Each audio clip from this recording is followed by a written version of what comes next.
Victoria's Chief Electrical Inspector and other industry organisations are concerned with the accidents that happen on work sites every year to workers just like you. Every year, workers die or suffer serious injury from accidents involving live electrical wires. Workers like you who understand the dangers of electricity.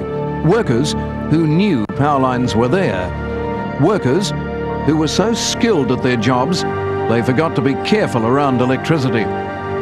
This applies to cranes, scaffolding, hoists, excavators and concrete pumping equipment.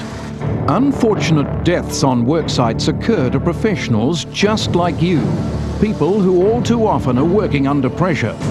Remember, look up and live.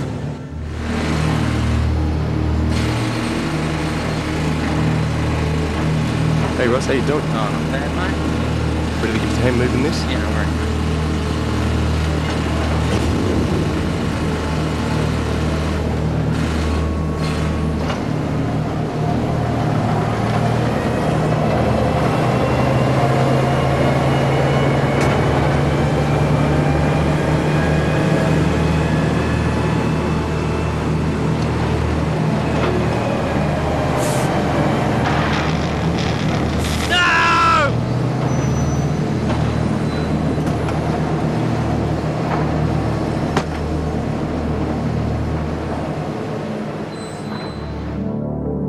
This fatal worksite accident is the kind of tragedy that should not have happened, but it does, and too often.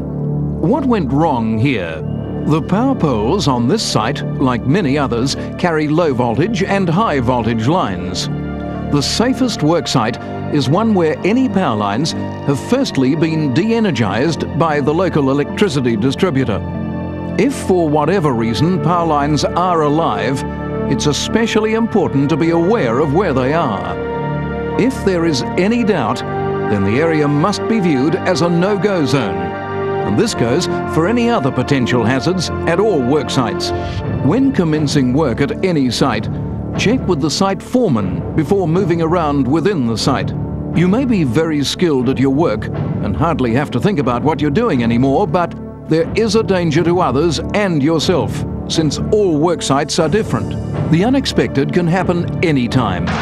By making contact with the overhead wires, this crane completed an electrical circuit, and the electrical current passed through it to the earth. Not only through the man touching the sling, but through the stabilizing legs, even though they're supported by wooden blocks.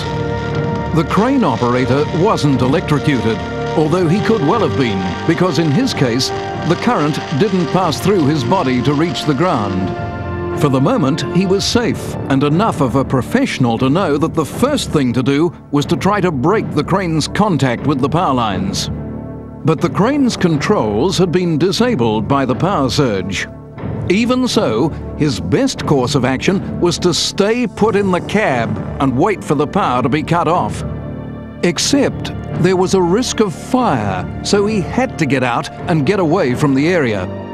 He jumped clear, making sure he didn't touch any part of the crane and the ground at the same time.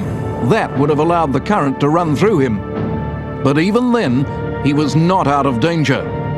An electrical current flowing through a crane to earth creates an invisible radiating electrical field in the ground outwards from the crane. If he had walked or run, one leg would have been at a different voltage from the other. The current would have flowed through his body and he would have received an electrical shock. The answer was to hop away from the crane, keeping his feet together for a distance of at least 10 meters. Once out of danger, everyone should stay clear of the area. Don't try to go to the assistance of anyone who's been electrocuted, or let anybody else. Whatever happens, don't become a dead hero. It's a natural reaction, and one that's almost impossible to resist. But all too often, secondary deaths occur because workmates get electrocuted trying to help earlier victims. It may even seem the line is dead, but this is often not the case. The safest thing to do was to call the authorities to shut off the power and wait. They are the only ones who can tell you for sure if it's safe. But it's not just overhead power lines that kill. Hidden dangers lurk beneath many worksites too. Many worksite deaths and injuries are also caused by underground cables. And as more and more power installations are run underground, the chances of hitting one increases every day. So what should you do? Firstly, always assume those underground cables are there, and until you know otherwise, it is a no-go zone. Before you dig, phone and try and get hold of plans from electrical authorities or councils. Or alternatively, use a cable locator. You should never drive a probe into the ground looking for cables, but if you absolutely have to, don't stab with it. It may sound obvious, but people actually do this and die. At the very least, check for obvious signs that cables could be around, above ground, and below ground. Keep your eye out for sand, plastic strips, or specially marked bricks. If you're excavating where cables might be, use an observer, but keep him well away from the hole. If you think you are close to underground power lines, excavate by hand carefully and scrape instead of stabbing the ground. Electrical accidents can happen anytime and anywhere. This is not only in the cities or country towns, but in areas of isolation, such as farms, where it may be least expected. It can be easy to forget that a single line is above the area where you work every day. It may look harmless, but it is alive. And moving farming equipment can be extremely hazardous if you don't check above where you are working on every occasion. If you are working away from home and in an area where equipment will be raised, or you are required to climb up the side of a vehicle, always look to see where the power lines are positioned. By doing this, it is certain that one day you will avoid a potentially tragic accident.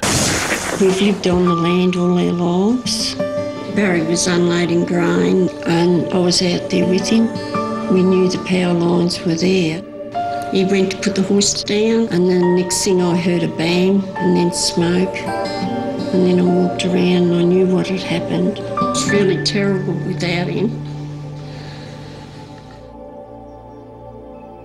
With any electrical incident, underground or above it, if a power line is accidentally damaged, don't attempt to approach, touch or repair it. Clear the area and notify the supply authority immediately. For the safety of you, your workmates and your family, there are important rules. If you don't know the rules or don't work by the rules, it's a no-go zone.